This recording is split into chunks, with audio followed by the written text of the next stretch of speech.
Welcome to today's Voices workshop just before we break for the summer. If you can, just for house rules, if you wouldn't mind turning on your cameras, it makes it much easier for the speaker and the Voices team, makes it a more enjoyable session. So please turn on your cameras if you can, and just stay muted to avoid any background noise it makes. Delighted to have you today for this session. It's a particularly upbeat note as we're discussing the theme of positive growth mindset with our speaker Nupur Kohli, who I'll shortly introduce. But in this discussion, we'll talk about different stages of a career and different stages of learning, and then we'll discuss what ambition means and what a healthy ambition means for positive growth mindset. And then we'll finally try to better understand what success is and what it means for us. But before we dive into that, I'll just pass the floor to Ivan to give us a quick overview of voices, and then we'll continue from there. Thanks. Thank you very much, Claudia. Hi, everyone. My name is Ivan, and I'm a relatively new joiner to the Voices team. And I'm happy to explain what Voices is doing and the activities which we do. In short, Voices is a non-profit community which is focused on working towards empowering women and closing the gender gap in terms of opportunities and social presence, both in the workplace, but also in local communities. And we're really trying to spread knowledge and provoke dialogue between participants who are interested and also with professionals who are very respected in their career journeys, and they have a lot to share with you. So that's in a nutshell. Voices is also a part of of Global Shapers, which is again a community of young people which strive to encourage dialogue and exchange knowledge. So this particular project, Voices, is a collaboration between the Cambridge and the Dublin hubs. And we do welcome you to this interactive workshop. Before we start, there will be a quick poll, I think, which is... We will do it in the end. We do it in the end. Okay, sorry. Yeah, I thought it was in the beginning. So yeah, at the end there'll be a poll. But yeah, without further ado, I think I'll probably give the word to Nupur Kohli, our guest speaker.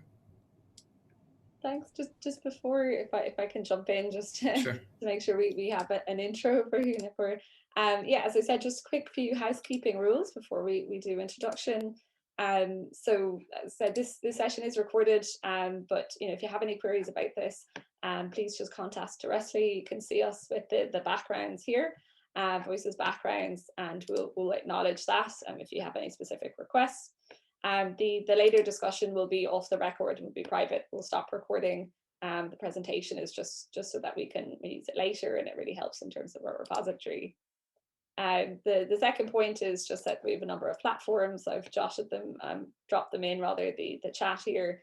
And our recent addition to the social suite is a Slack channel where we try to deepen peer-to-peer learning. So we would really encourage you to join that, as it's quite an exciting kind of venture for us, and allows us to share resources and allow people to network and meet each other on a one-to-one basis, and discuss so the topics around the workshops as we go through as well. And we'll pick up on that after the summer period. The third point is just that it's an interactive session, so please do drop your questions in the chat as we go along. We'll pick up on these questions later with Nupur, just after her presentation, so as not to cause too much disruption. But we'll really look forward to hearing from you as well. You can either put them in the chat or feel free to unmute at the end and just ask the question directly. And yeah, as I said, just the Voices team is on hand here if you have any further queries. You know where we are. And on that note, I'll just give a quick introduction to Nupur, and then I'll finally give her the floor. So Nupur, we many of us know in the Voices team, as she's a very proactive thought leader and speaker. But for you, Nupur is a healthcare leader, is an advisor, a speaker, author, a member of the UNICEF Netherlands Advisory Board. She's now an outgoing curator of the Amsterdam Hub with the World Economic Forum's Global Shapers community. In addition to that, she's a medical doctor. And in the context of a growth mindset, she's published a book called Chill, How to Survive Stress and Improve Personal and Professional Productivity, Symptoms and Solutions to Chronic Pressure. So we're really fortunate to have you, Nupur. We're really excited, as we know, it's great to have for our members to have this opportunity to hear from you, as well as you always have great insights. So with that, I will finally pass the floor over to you. Thanks. Yeah, thank you so much, Clodagh, for like an amazing introduction. I'm so happy to be here. So in a bit, I'll start sharing my slides. The total presentation time will be about 20-25 minutes. So I want to make it really interactive. And after that, we will have a lot of time to jump into questions. So beforehand, already telling you that we will have breakout rooms after I have spoken. So prepare yourselves for that. And we will just dive right in.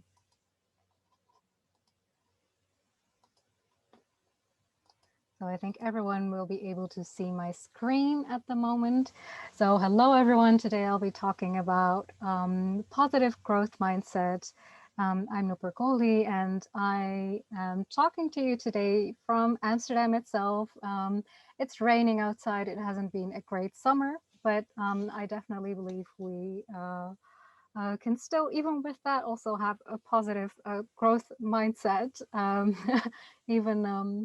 even if you're in a country where you might not have the best summer ever. That as a small introduction. So actually, Clodagh already told who I am, but maybe to add outside my profession, who I am. I'm a person who likes to listen to others, hear what they are saying. I am also a person who tries to think rational, but also tries to feel. I'm a person who loves to be outside. I like to go to the beach. And maybe to add as well, I'm also a person who loves to try to change the world. Or that's an idealist perspective. So why am I actually introducing myself a bit different than Clodagh does? I think whenever you're asking yourself, who am I? Many women, men as well, think about it as who am I as my profession, or it really depends in what context people are asking you to introduce yourself. If you even go out or on a date, what would you do if someone asks you like, hey, who are you? Would you start introducing yourself as your profession first, as your personal choices, or maybe what your life aspirations are? So who are you is very broad and in many contexts. And also, if you have to introduce yourself somewhere and next time, in what context and what kind of parts would you like to highlight? So that's also a part of growth mindset that we will be talking about later. I first wanted to start with personal growth, because I do believe that growth and a growth mindset has a lot to do with what is happening inside of us.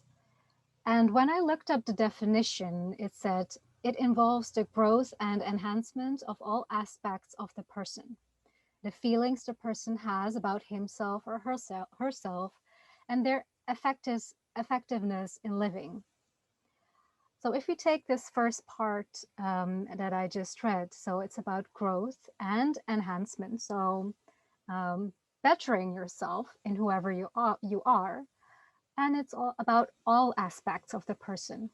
So on the previous slide, I started with, hey, how would you introduce yourself?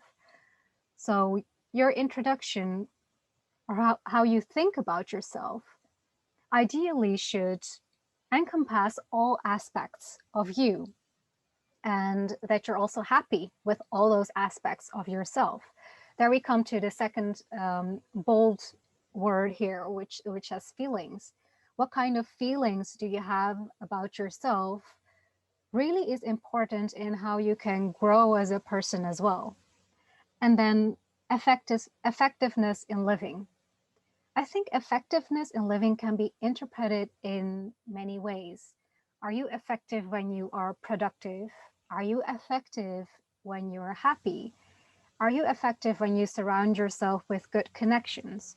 So that's also a really interesting thing to think about when we talk about personal growth. If it says it's an effectiveness in living, what does that mean to you? So today in this workshop, it's also a lot about asking yourself questions, and I will give you in a bit also the opportunity to also put some things in the chat, and we can talk about it later as well. Outside the definition, I myself want to add to that I believe that personal growth is a lot about taking care of both personal and professional. And many specialists or advisors talk about that balance between personal and professional. So I myself don't always call it a balance. I call it more like playing between personal and professional. Sometimes it's a bit more to one side, sometimes it's a bit more to the other side. Eliza, I see your hand. I will finish this slide and then give you the opportunity to speak.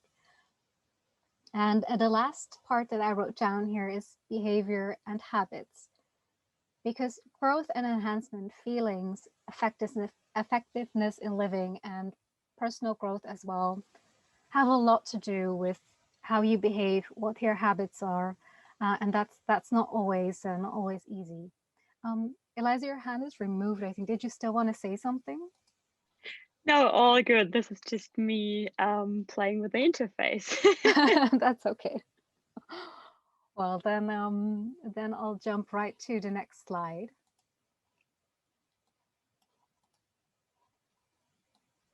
So today I will also show you a few models and pictures to visualize what we are talking about. And the first that I want to start with is what is a comfort zone, and what is how do we move from a comfort zone to a growth zone? So when we are talking about personal growth and also asking yourself certain questions, it can be very confronting sometimes and very challenging. We might come across answers that we give to these questions that we think, hey, I'm not sure if I want to give this answer. I'm not sure if I want to ask myself any further questions because of something of the past comes up or something that you are dealing with right this moment. So let us walk through these steps that we see here. The first is the comfort zone. Most people really like their comfort zone. So we feel safe and we feel in control and we feel like we're just lying at the beach and it feels very good. And then, so for example, you're at your work and you're feeling very comfortable and someone comes and says, hey, I have this super cool task for you. Then you might go into a fear zone. That's one possibility that's there. Because there's something new, there's a new task. So some might then feel, hey, I have no self-confidence. Can I do this? Some might think, hey, should I take this task? Maybe I should say no. Can I really take this on? Or you might be worried by what others say. Like, if I take this task on and I'm not able to do it well, or I might have done too many tasks, what will other people think? What will other people say? So for most people, before they go to learning, they first come in a sort of fear zone, a sort of zone of doubt. Like, hey, what should I do? But once you say yes, you can come into a learning zone where you learn to deal with challenges and also mistakes that you might make when you are carrying out that new task, that new project. You will also learn to build skills because You will figure out what you need to make this project successful. And slowly, slowly, you will feel more confident. And the ideal stage would be to go to the growth zone. You have found your purpose, you're living your dreams, you know how to set new goals, you have mastered those skills. So if we look at this new project that you took, it might end with, hey, I want to take up another project like this or even bigger. So this is about work, but ideally you should also do this with yourself for any small personal thing you have, and also with a mindset. Going from a comfort mindset, maybe from a mindset that fears, that learns, and then to one that grows. Let me see if I can click further. So this is a model created by a really interesting scientist that I will show you in a bit. So we have a growth mindset and we have a fixed mindset. Well, what is actually the difference between these two? And I will also, I won't tell you exactly as how it's written. It's more or less also how I interpret this visualization of it. So fixed mindset is more static and a growth mindset can be flexible. Now let us go a bit through the words that are written there, the sentences that are written there. A fixed mindset says, failure is the limit of my abilities. So it's already thinking about in limitations. A growth mindset says, failure is an opportunity to grow.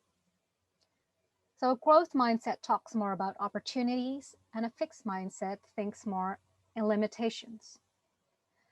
Then we see also for the fixed mindset, I'm either good at it or I'm not. My abilities are unchanging. When we look at a growth mindset, we see I can learn to do anything I want. Challenges help me to grow. So we see here that a fixed mindset has more of extremes. It's more of a plus or a minus.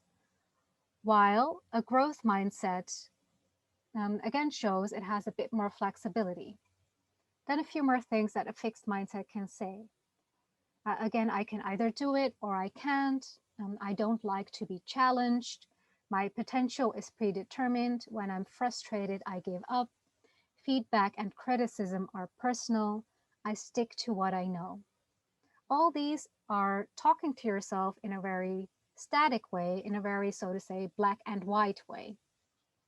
Then we move again to the growth mindset. What more does the growth mindset say? My effort and attitudes determine my abilities. Feedback is constructive. I am inspired by the success of others. I like to try new things. So growth mindset is more open to opportunities, as it said above, and so shows a certain sign of flexibility. So what did we see? We saw in these two pictures certain types of behavior, certain types of habits. You saw in some parts that how to deal with feedback came there, also how to talk to yourself.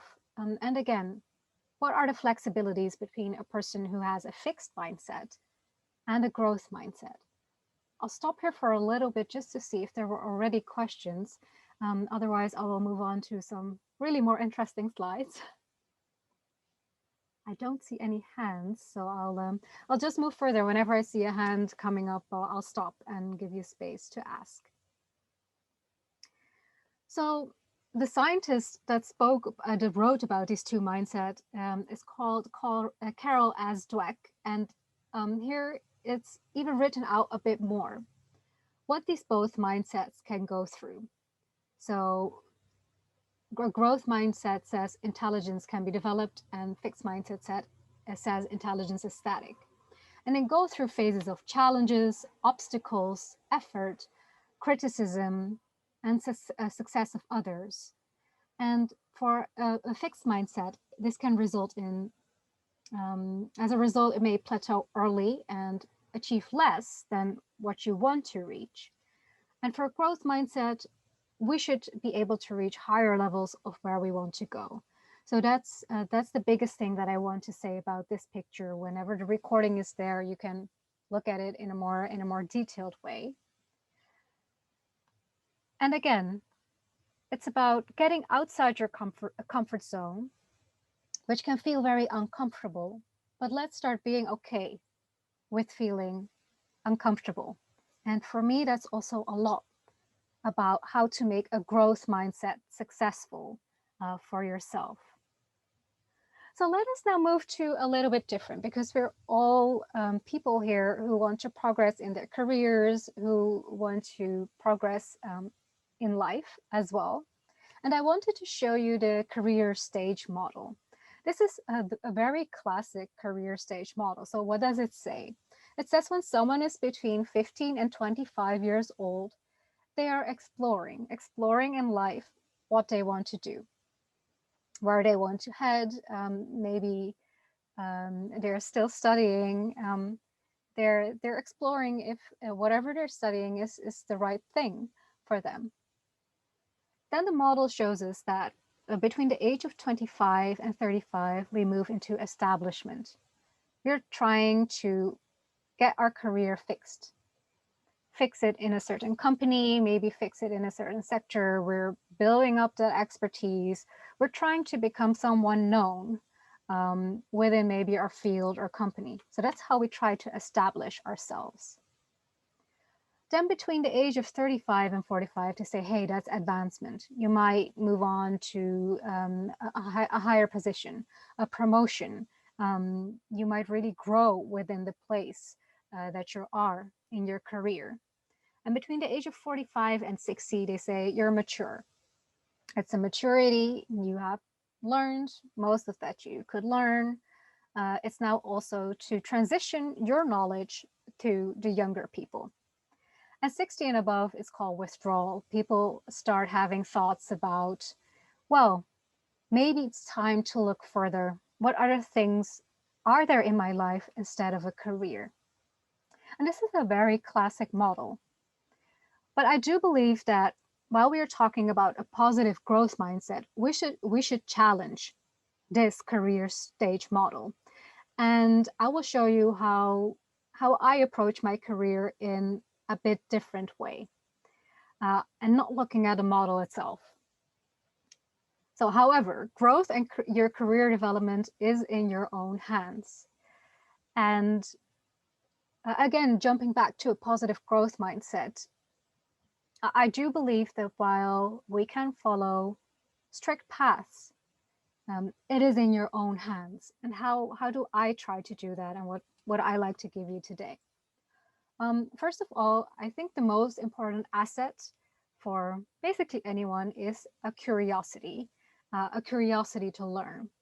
So maybe later today or coming weeks, you can ask yourself, what is that curious part in you?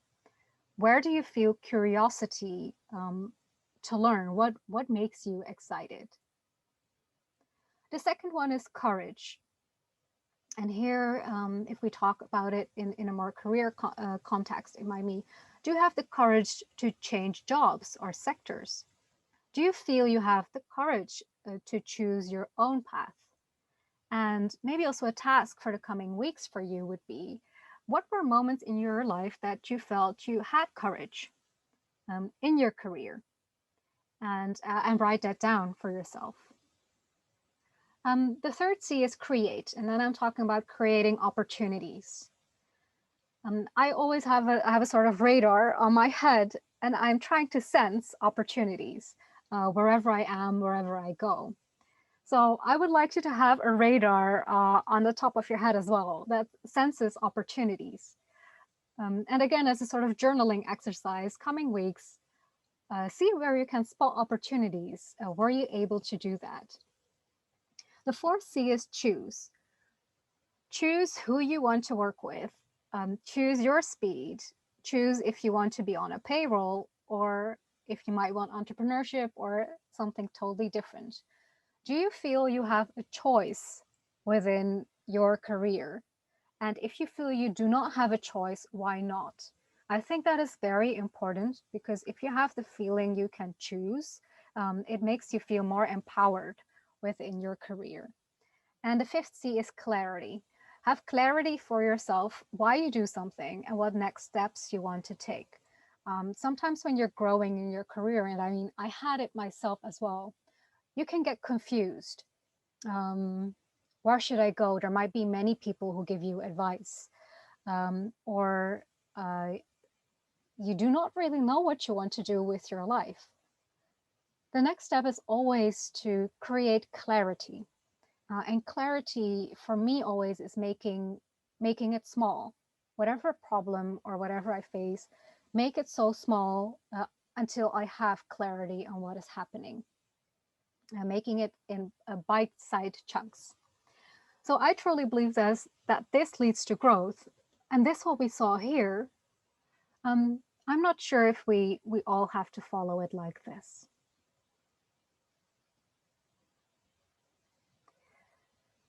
I will share this resource with you later as well.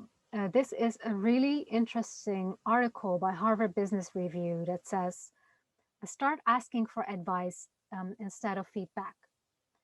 And it says stop asking for feedback, but actually they want to move it to asking for advice.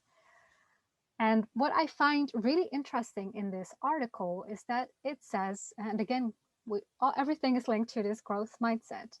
When you ask for, so think about it.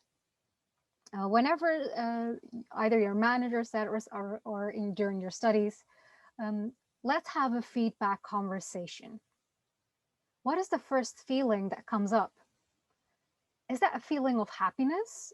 A feeling of joy? Or is that a feeling of uncertainty and fear? So you can think about it for yourself a bit, looking back at feedback conversations that you had. So for me, I remember that my feedback conversations, I always thought, oh no, have I been doing something wrong? Or will there come something negative now? Well, I didn't think about it immediately in, hey, I might get really positive feedback. But if we talk about advice, when we ask someone for advice, we actually look for something positive, look for something that might actually help us. And that is also what this article talks about. So my question to you would be, the next time that you might ask for feedback or have a feedback conversation, ask yourself this question: what kind of advice am I seeking? When you have that conversation, and literally say that to that person as well. What kind of advice do you want to give me, instead of what kind of feedback do you want to give me? I'm not exactly seeing the time, but I'll try to speed up a bit. You're good. Okay, I'm good. Awesome. So it's all a learning process. Everything that I've told you before, most of this we might learn how to do that.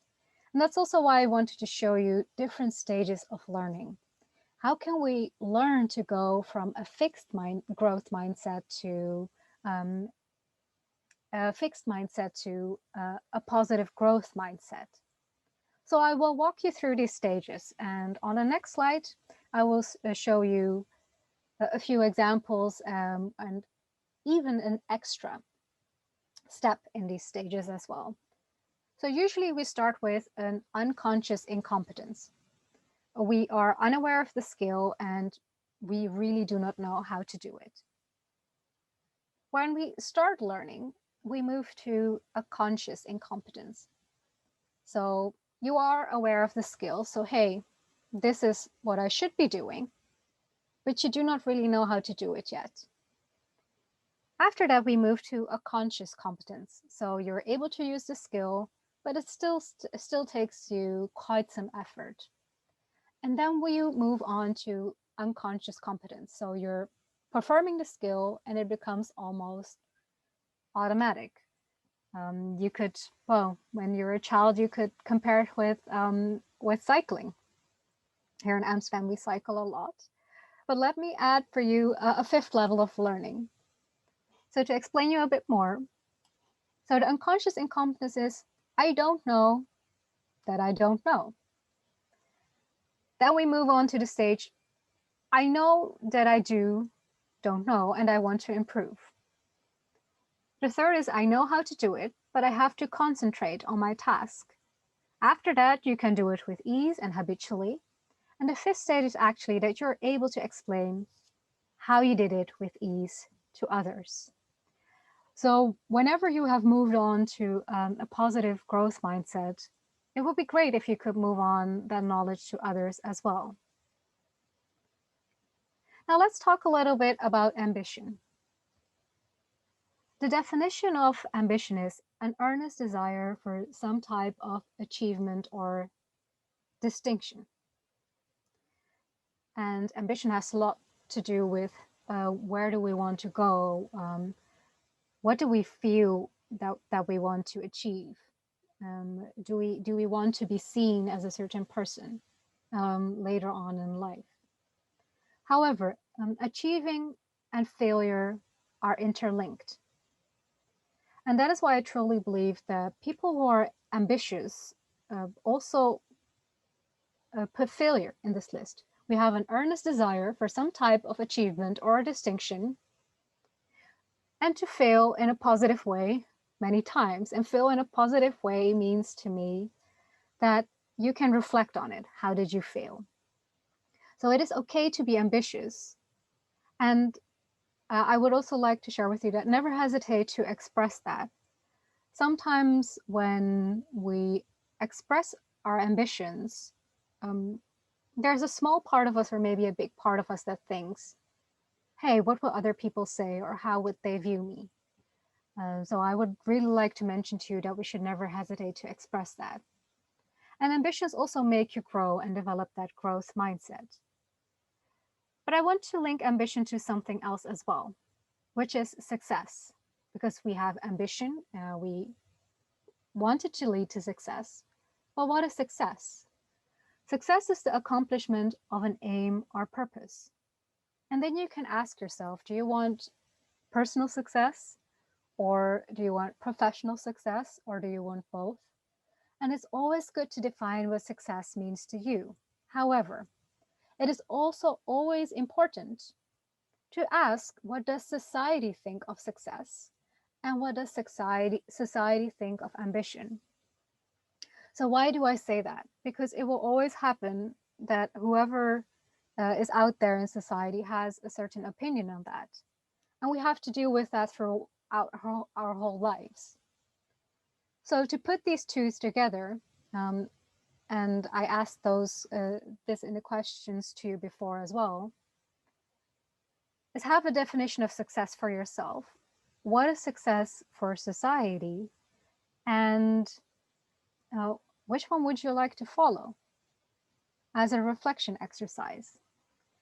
And then still be comfortable doing your own thing, or be uncomfortable, but be happily challenging that uncomfortable feeling. And another question that you can also think about the coming weeks is, can we have success without an aim or purpose? And how would that look like? Is success for you maybe that you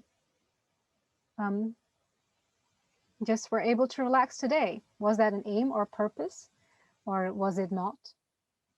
Just to give a small example. So what is success to me? I always put it down in these 4 words, which is, I gave my best. And I actually learned to not add any more sentences or words to it. I gave my best is my first definition of success and ambition. And when I know I gave my best, I think further after that. And both ambition and success and failure are also linked to setbacks. And how do setbacks make you grow? The first question that I want you to ask yourself next time when you feel you had a setback, does it hurt? And where does it hurt? So with does it hurt and where does it hurt, I mean, Where does it hurt in your body? And it's interesting because I yesterday had like a call to prepare, and we were talking about like, okay, so what do I mean with well, where does it hurt? So it can hurt in your head when you have a setback. It can hurt in your chest. It can even hurt in your hands. So I mean, literally, where do you feel that pain in your body whenever you have a setback? Why do I say this? Because with setbacks, we have to deal with a certain mindfulness. And in mindfulness, one of the first steps is also, what are we feeling in our body, instead of immediately going within our minds. So I would like to advise you the next time, ask yourself, does it hurt, and where does it hurt? And explore why. Reflect on that. We talked a little bit about failure. So I would also like to say, get used to failure. And how? Practice.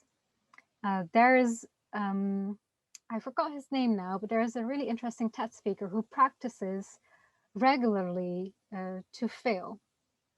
So how could you incorporate that in your life? You can think about that. And also, what did you learn?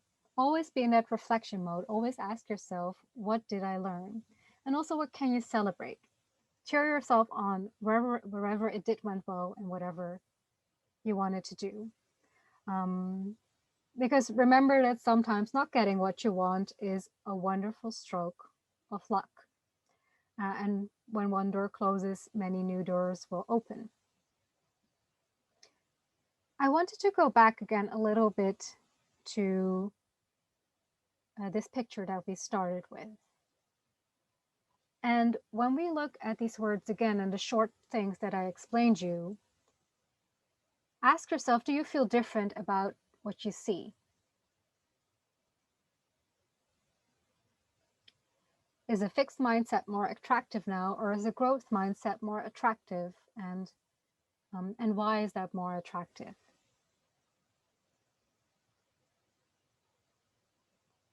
So I think I might be, I didn't want it to make it too long now.